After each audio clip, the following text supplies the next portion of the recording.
Talking and interacting with a number of our clients, really across the continent. I am hoping that Sonia can join us here shortly, and she'll have some invaluable insight into the mix. But if not, certainly I've had many conversations with Sonia, and I'll be able to kind of give you that perspective from a client perspective directly.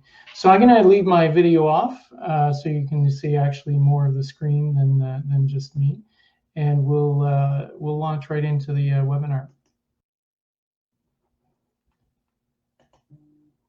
All right, so I did have an introductory slide of Sonia, so if she does join us, you'll know who she is, and lots of experience here with respect to real property, from policy all the way through to implementation in the workplace side of it, and very much focused on the idea of client engagement, client satisfaction, and how people use the space and across the Government of Canada. Chris had shared with me a slide deck, so that's not me. That's just me there. I've been around the industry for almost 30 years now. Definitely come at it from a technology standpoint, working with hundreds of clients, as I said, across North America. Really, the focus of my organization is bringing together that concept of people, places, and processes, so the idea of technology. Really today, though, we want to focus on the concepts of how we return to work. There is, the disclaimers here is this isn't the be-all, end-all, and the only considerations. This is meant to be thought-provoking. It's meant to make you consider things as you look at your employee safety, your return to work, and really sharing a little bit about what we know so far based on some of the clients that we have that have, shall we say, gone faster than others. The other thing to remember here is that in the discussions that we have today, there's a scaling. If you're an organization with 500 employees, the requirements that you have may be slightly different than somebody that has 5,000 employees. It doesn't change the process that you might go through, but it might affect the scale at which you apply some of these things that we're going to talk about here today. So it really is meant to be a kind of an all-encompassing. So I thought maybe we could remember back I don't know, a number of months ago when we'd walk down a busy street and people would bump into us. I thought we could reminisce on those days when we were not crossing the street to avoid bumping into somebody. The other thing that I thought would be good to start with here today are a couple of surveys that I think highlight the state of mind of the workers and the employers right now.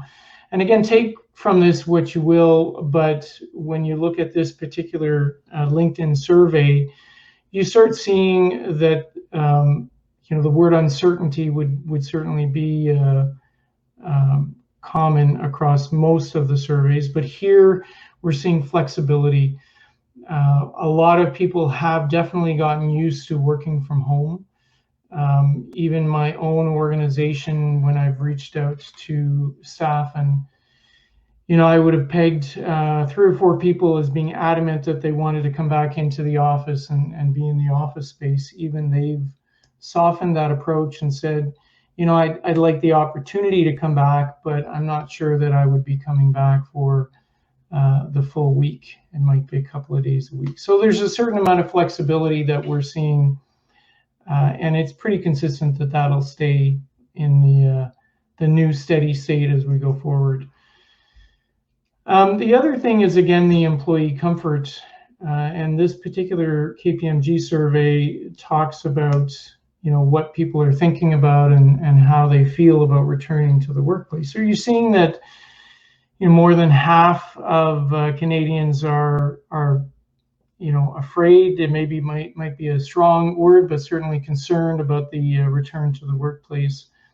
And they really are looking at their employers as the trust factor in the return. Even in my own small subset, in talking with employees, they've all pretty much said the same thing, that they want some reassurance that it's safe to return to the office. So we'll see throughout our conversation this concept of trust, and we'll also see the concept of communication. So trust and communication are really at the forefront of not just the employees, but in terms of an effective return to the office. We think that that's pretty important. So one of the things that we see in the conversations with clients is, why are we looking to bring employees back to the office? There's of course going to be ongoing debate about productivity. I think what we've seen in 3 or 4 months is organizations pivot in a way that might have taken traditionally 3 or 4 years, whether that's using technology like the one we're using today, or Zoom, or anything else that you might be using to collaborate. But if there's something that's again been consistent in that, is once again the communication and trust.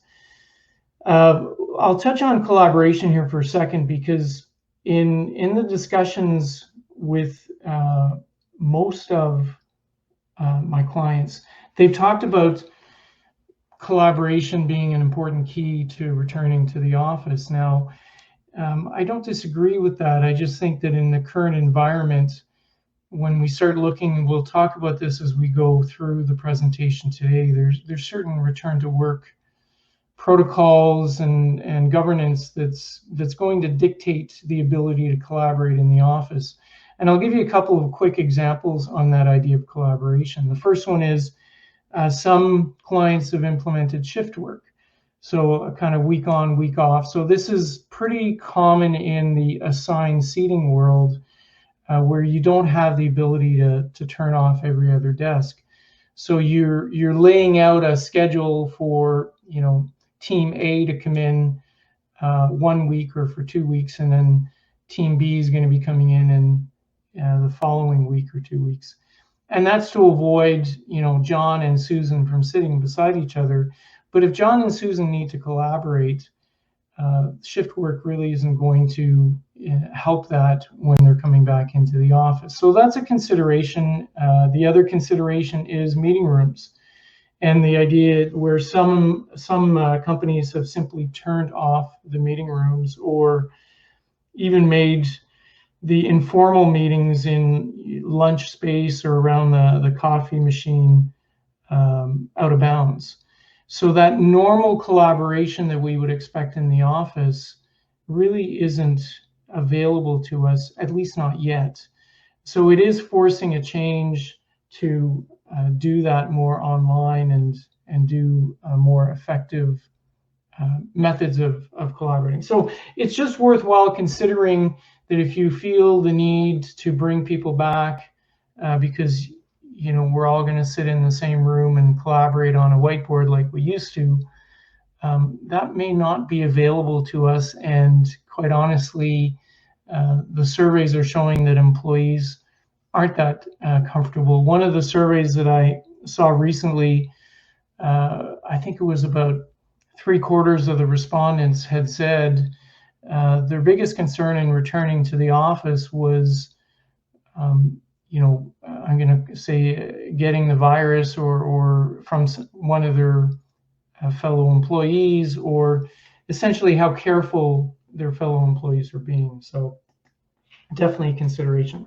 So the next series of questions that we're going to go through are meant to be thought-provoking, if you will. They're meant to be a consideration, a guideline to how you get to a return to work strategy, and things that I've seen clients use throughout their exercises for the return to the office. And again, it's not a list that doesn't have variability, but it's a fairly consistent one that we're seeing across the board. So first and foremost, what guidelines do I need to follow? Certainly, you see there's a couple of links here to federal sites in the US and Canada that talk about guidelines. There are more specific ones that get into your regional perspective, and there's even guidelines related to the industry that you're in. They could be indicating things like you have to wear a mask when you're indoors. And it does vary from locality, and it's important to understand that, because the last thing you want, first of all, is the trust factor with the employees to degrade, but you also don't need any visits from any health or authorities of that nature. So it's important to understand specifically what that is and how you're going to accommodate that within your space. It's a great starting point because it will also influence this idea of the comfort level within the office space, but also the ability for people to collaborate and work wearing masks or different things like that. We did a webinar back in August, and during the webinar we did a poll, and we asked how many people had been asked a series of questions from their employer about the return to work and their comfort and their different things that they were looking for. And it was good to see that probably around 70, just over 70% had said they'd received some form of communications and questionnaires from their employers. We then asked the question around how many think that would be beneficial, and it was 100%. Right, everybody felt that it was a great idea and certainly an important aspect for the employer to get that feedback. So we provided a link here. SurveyMonkey have a little tool, a template. If you haven't had a chance to query your employees, it's a great little tool that you can use to build your own. There's definitely lots of them out there, and I think it's worthwhile effort to do that. Sonia would be able to speak to that within the PSPC context and how they have sent out a couple of surveys to get feedback. And as we've progressed through the pandemic, it's important to stay on top, because the information that people are getting out there changes as we start seeing recently. Certain spikes in certain areas will influence how people are looking at the return to the office and back to school and everything else that's going on. So again, important on the communication side. And Chris, let me know if there's if there's anything that pops up that you need me to expand upon. Feel free to jump in and let me know that. Yep, for sure I will. Thank you. The other thing that's been important for the companies, the clients that we've worked with, is establishing criteria on a number of fronts. We have clients on the East Coast, as an example, who have had very low transmission rates and a certain level of essential workers. So they've actually been in the office for some period of time, but they did decide early on who was absolutely critical to being. So if it was a call center and they didn't necessarily have the facility to transition that to somebody working from home, those workers stayed in, but they very carefully looked at, again, local regulations, but also what was happening on the transmission level locally.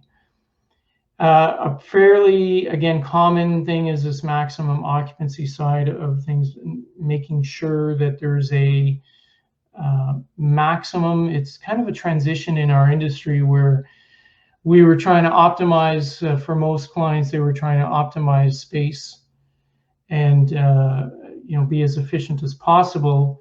And it's turning that data on its head now and saying the most that we want to have coming in is 20-25%.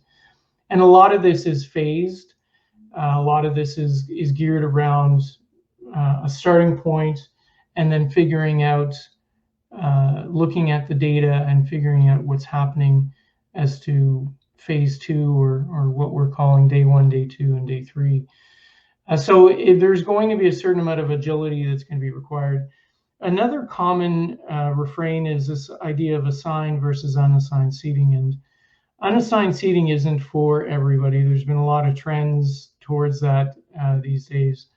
But there are definitely, in the new world that we're in, some advantages to the unassigned versus the assigned. And an overly simplistic one is this idea of cleaning an unassigned desk that tends to be less cluttered is much easier than cleaning an assigned desk, where we look for certain comfort levels of pictures or things on our desk that might hinder the cleaning of that desk.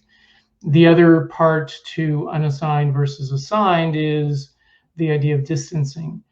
As our industry has moved towards different footprints, whether that's open office or smaller workstations, the health officials and everything that we've learned through the pandemic, is that keeping distance is important. And if my seatmate is within a couple of meters from me, then likelihood of us wanting to be in the office at the same time is pretty low. And so that does affect some of that. So what are we going to need to do to adjust the portfolio? How does my footprint allow me to do that? And that's where clients have gotten into that, scheduling. And we'll talk a little bit about technology here in a second. Now, you might be a building owner and have kind of that total control over what's going on in your building. But in a lot of cases, you're a tenant, and you're trying to figure out, what is the building management doing. And I know, in terms of going back and looking at the building that we're in, they certainly put up the signage related to elevators and directional, a set of stairs that's going up, a set of stairs that's going down where that's possible, and distancing signs and so on. Now, in my particular building, they haven't added anything related to, hand sanitization or anything like that. And, I know, in talking to my employees, that's an important aspect. So it's finding the balance between what your building management or landlord is going to accommodate versus the elements that you're going to need to ensure that safety and trust of the employees. A lot of this is intuitive, and you might be kind of listening to me talk about this, and I think that it is. But what's been interesting in the conversation with clients is the rush to figure out the desk has, in some cases, ignored the concept of somebody having to get on to public transit, and then or drive and walk through a parking lot and then get onto an elevator and all of those public spaces. The most simple thing that we found in working with clients is really at the workstation level. It's everything else around that, the central coffee machine lunchroom, and how people are interacting with that are more important. So again, that leads to the next question, how ready is the office for receiving the employees? Again, some clients are providing personal protective equipment, and other clients are saying that the employees have to bring their own. There's definitely, again, Sonia's examples would have been stepping up the cleaning and having to renegotiate their contracts with the building management, the firms that are coming in to do the cleaning. And again, this gets into that concept of cleaning absolutely every single desk, or cleaning a subset of desks that are available for people to return to.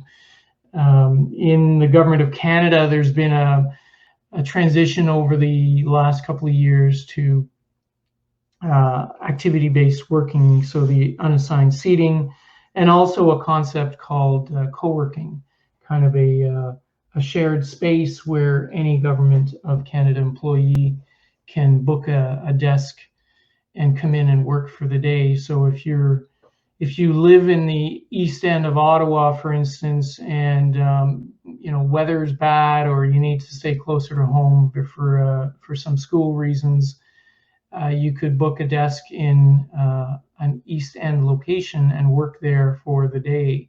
So they're definitely looking at how they co-opt that same concepts into the future of work from an office space standpoint. So these are all innovative ideas. The question is how you can translate those into your own space and accommodate that. And it's going to lead to some of our conversations around, what are the space needs going to be as we go forward, and how do we figure that one out? Just a quick point on the data technology. There's been a huge push out there for clients to use technology. And there's a couple of key benefits to that. One is just knowing who's coming in. If you're trying to manage the concept of 20 or 25% maximum occupancy, just having people show up randomly is definitely not going to work because you might have too many people on any given day. So implementing what I would consider to be simple technology to book a desk and let people know that you're coming in, confirm when you arrive.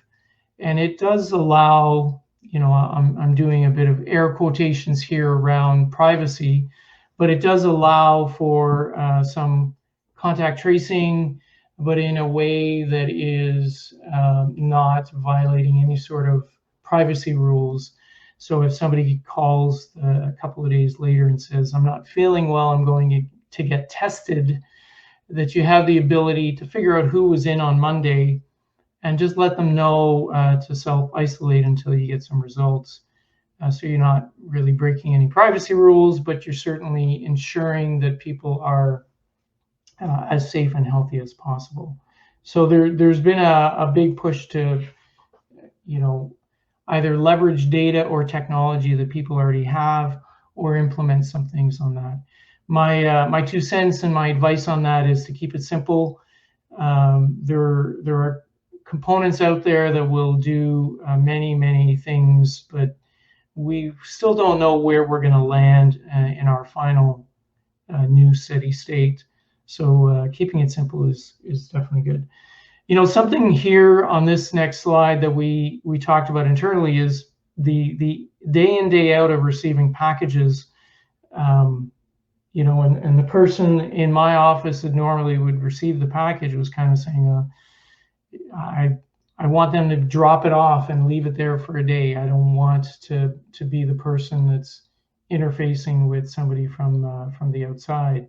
So these are things, again, that are potentially small daily occurrences, but significant considerations and concerns to the employees. So considering these ahead of time will definitely reassure the employees that we're doing that everything in our that's possible to keep them safe.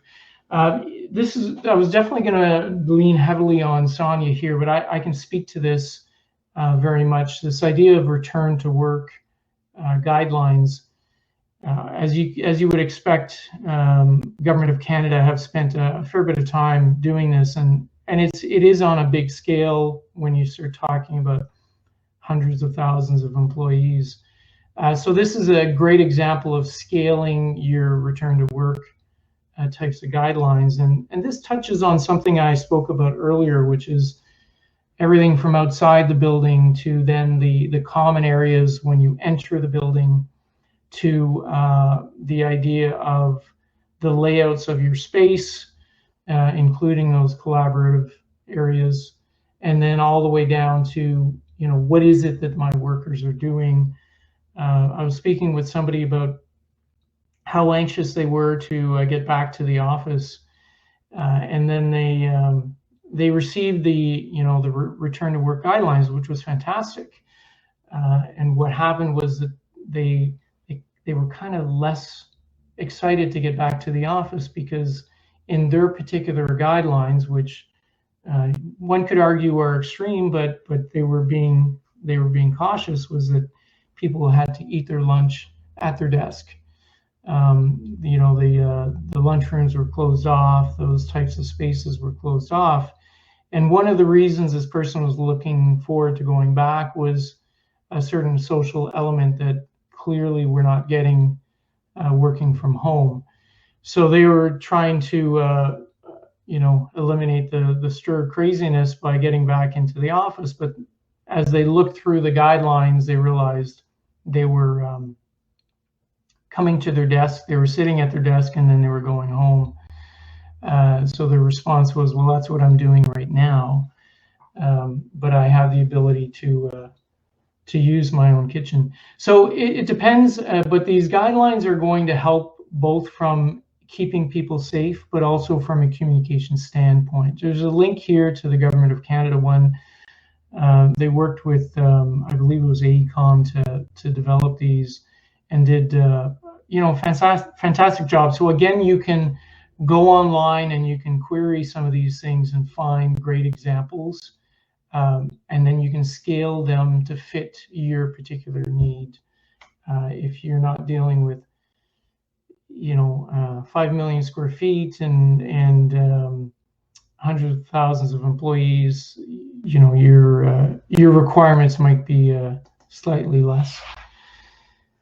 But again, this is the case that I was just talking about, the employee who was anxious to go back once they got the return to work. It really was a great way of communicating not only the safety protocols and how people were going to be safe, but what they can expect when they get back to the office, and also take some ownership to it. There's ways to ensure that people are reviewing these documentations through questionnaires, and make sure that they're really ready to go back to the office. And again, that's where some clients have taken this to a phased approach, right? Where they're bringing back either essential workers, or they're bringing back people who are voluntarily saying, look, I do want to go back to the office. I have no issues with some of these guidelines that are being presented to me. And it allows the employer to see how that goes in that day one, phase one model, how much take up they're going to get from the employees, and how many other spaces they might need to open to accommodate that return to work. So it is, again, a work in progress, and you're not going to get there on day one.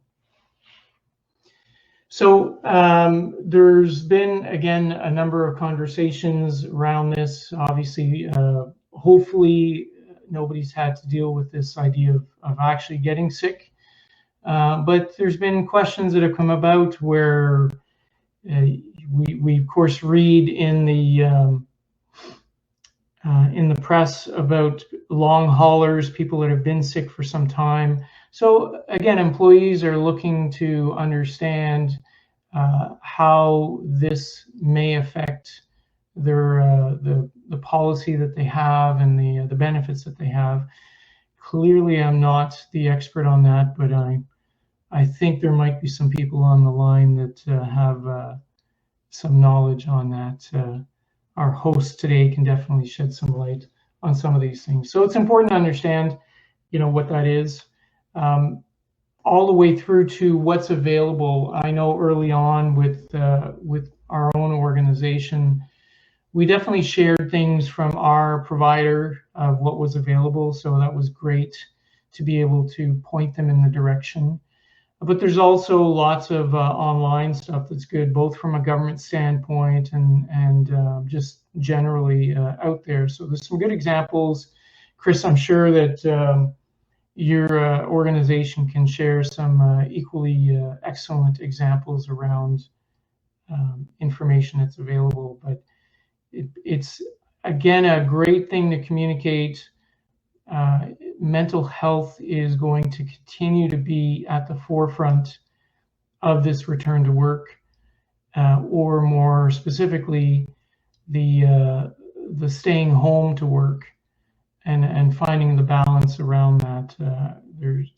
We've had ourselves done some hangouts, video hangouts at the end of the week to try and just connect with everybody. So there's lots of different ways that you can do that to check in on employees and make sure that they're adjusting and coping well to whatever the new normal is right now, and whatever that new normal will become as we go forward. So I just wanted to end with some interesting thoughts that we see, and this is maybe the challenge I'm going to put out to everybody that's joined me here today. So I appreciate you sticking with me. We've been obviously focused on the return to work, and I'm going to call it the fortunate situation that we might all be in with respect to working and returning to the office. We see that the pandemic has brought forth a lot of this conversation around essential workers, and we're all in it together. But there's a certain amount of inequality that's been highlighted in society right now with respect to that, and it's kind of ignited governments. Here in Canada has been, I think, pretty proactive on bringing programs forward to help with that. So it reignited some of the debate on some stuff that happened a long time ago about national guaranteed income, to help, almost in these particular situations, but just in general to level the playing field of our society. And, one of my coworkers had brought forth this McDonald's and Visa. Back in 2013, they'd collaborated to create a budget for somebody, and just show the highlights on here.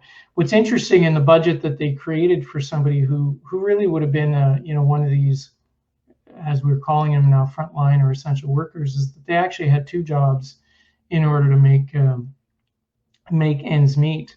So it's kind of for myself, I've been reading a lot on this very topic, and I think it's a timely thing that, as businesses and employers, being in this together, as far as what role do we have going forward.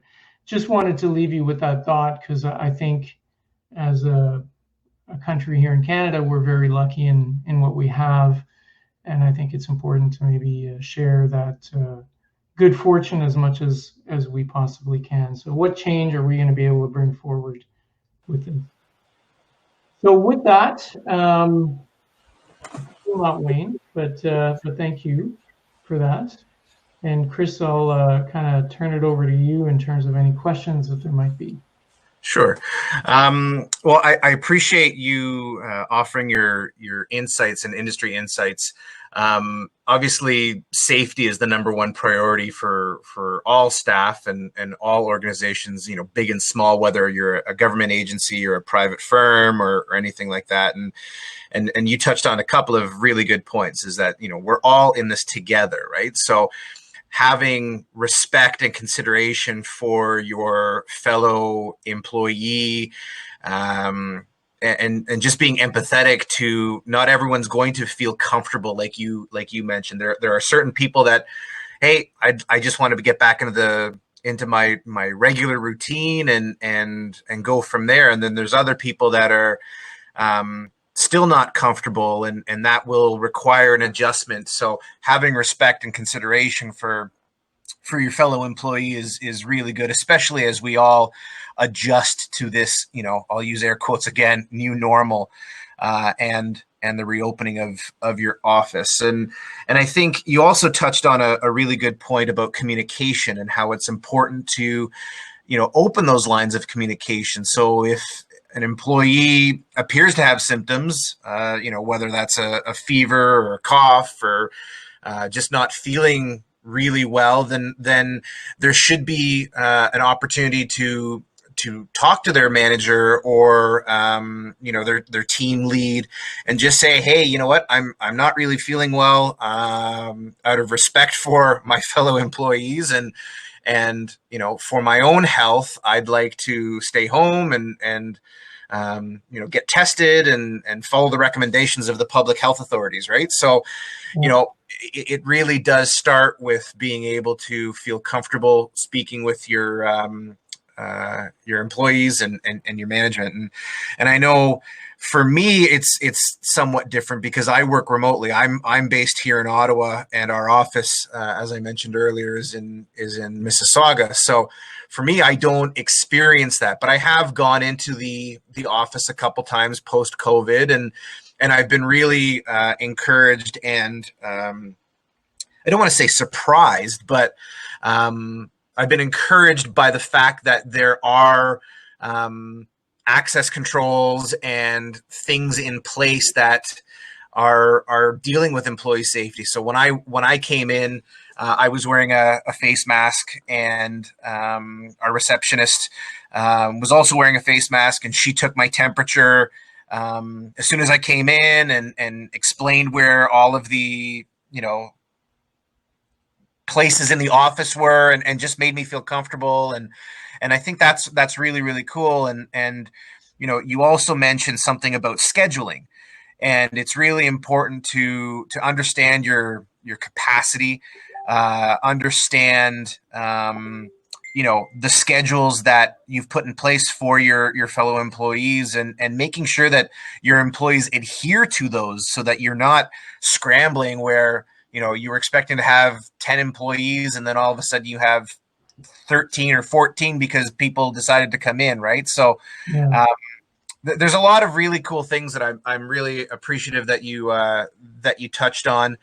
And for those people that joined after we started, on the right-hand side of the screen, there is a chat bar. If you do have questions, please feel free to ask them.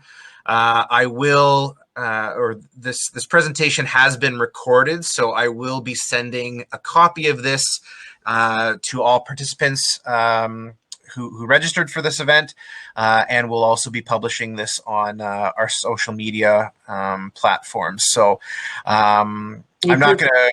Sorry? I was just going to add to the point that you made about the empathy. It's actually a really good point, because the situation we're in right now, some of us might just be dealing with the idea of work, but there are a lot of people out there that are dealing with the work, but also the return to school and the pressures that adds. So being aware of those situations with your fellow workers, your employees, is pretty important. We had a call where everybody was able to kind of vocalize their own kind of local situation across the country and what they were dealing with return to work. And there was so much uncertainty at the time. Return to school. There was so much uncertainty at that time that it really does, force you as an employer to understand that there's going to be a lot of ups and downs. Not only with the return to work, but things like return to school, and whether the school bus shows up or whether they have to isolate or anything like that. So it's definitely a whole new set of pressures on employees these days. Yeah, absolutely. So we haven't received any questions yet, but I will keep that open, and once again, for those individuals who may have come late, my name is Chris Mistakis. I'm the director of marketing for AI Insurance Organization, and we put this webinar on to provide information that's not insurance related. We really feel that a return to work and as Wayne alluded to, whether or not that's a return to school or a return to work or just a return to somewhat normal life that we once knew. We feel that that's a really important and hot topic these days. I know that the CBC National did a report on it last week, and they were saying how some offices have office spies, and that they're checking in on their employees and making sure that they are socially distancing and wearing masks and doing all those kinds of things. And fortunately, Wayne didn't really have to explain those extremes, but it is a part of our reality, I suppose. And yeah, actually, Chris, I can say that in the saying, right, there's an app for that. I mean, there's actually technology that is sensors that will tell you how many instances of people coming within 2 meters of each other have occurred during the day. It doesn't call out people, but it calls out behavior and monitors behavior. So there's there are not only people, but there's technology for that. Chris, I do see one quick question, which was the question was any experience about recommendations about a floor plan remodel with return to work. So I think that's a great question. If Sonia was here, definitely would have tackled that from a client on the ground perspective. But I will say that most clients have had to look at their floor plans probably from two main perspectives. Again, the assigned versus unassigned. So if it's assigned, they definitely have to look at floor plans from a proximity standpoint and making sure that everybody or desks are located far enough apart, and as a result are turning off desks. They haven't necessarily gotten into the remodeling of the plans yet, but turning off desks or shifting to week on, week off type of models. And the clients that have had an unassigned seating model have very much turned off, every other desk or whatever the case might be to do that. I think what we're going to see as the data comes back with the return to work, that's where we're going to see a lot of the portfolios get restacked. So you're going to figure out that our new normal now is, on average, we're seeing 50% occupancy in our space. We need more space just because we're distancing still, even post-pandemic, but it's still going to be a reduction in the overall footprint of the space. So there will be we haven't seen too dynamically the floor plans change yet, but we suspect that that's going to be the next phase. For now, it's more of a fundamental kind of turning things on and off on the floor plans. Good question, though. Great. Now someone is typing a question, so maybe we have one more coming in. Live. There it is. And the question is, in government, do you think they will consider divesting resources? That's a good question. Once again, I wish I could have deferred that to Sonia. She might have taken a let's wait and see. I would think that there will be a divesting of resources, and it'll probably apply to both government and so public and private sector. A great example of that is here in Ottawa.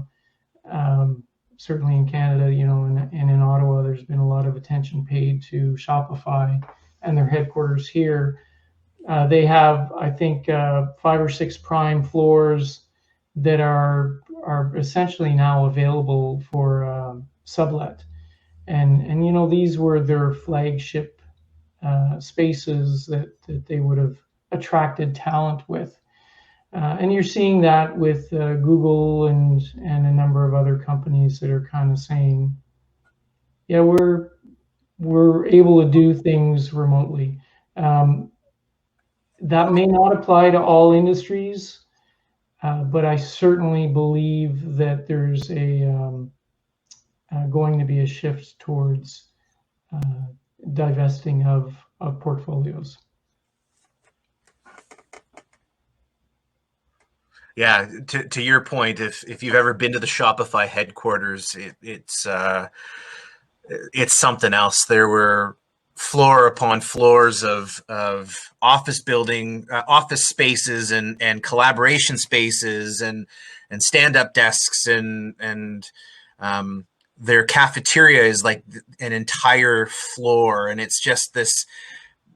It was very well constructed, but I'm really interested to know, from your perspective, Wayne, how you see the future of collaboration spaces, because it seems that over the last couple of years, collaboration spaces had really taken a step forward, and instead of having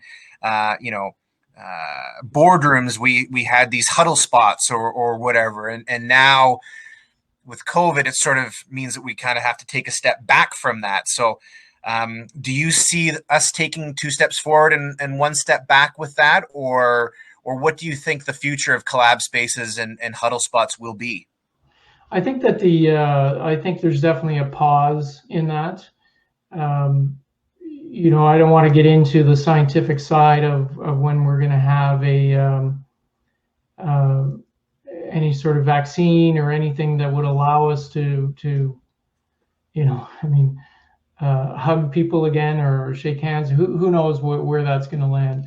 I think that where the collaboration space went was the natural progression of bumping into somebody in the hallway and then, hey, let's sit down and chat. So that's definitely why we landed where we landed with these huddle spots and kitchens that were more comfortable, because you tended to cross paths with somebody and go, hey, I've been meaning to talk to you.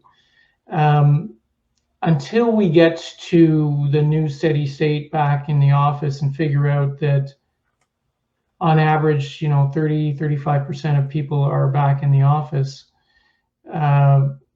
We don't know, because is it the right 30% that are collaborating? Like if you and I, Chris, normally bump each other in the hallway and we talk, if you're on a different shift, or if you've made the decision that you're okay working from home, I think the difference you're going to see is more in the scheduling of the collaboration. So the space itself might not change, but the idea of us saying, hey, Chris, I'm going in the office tomorrow. Be great if you were there too.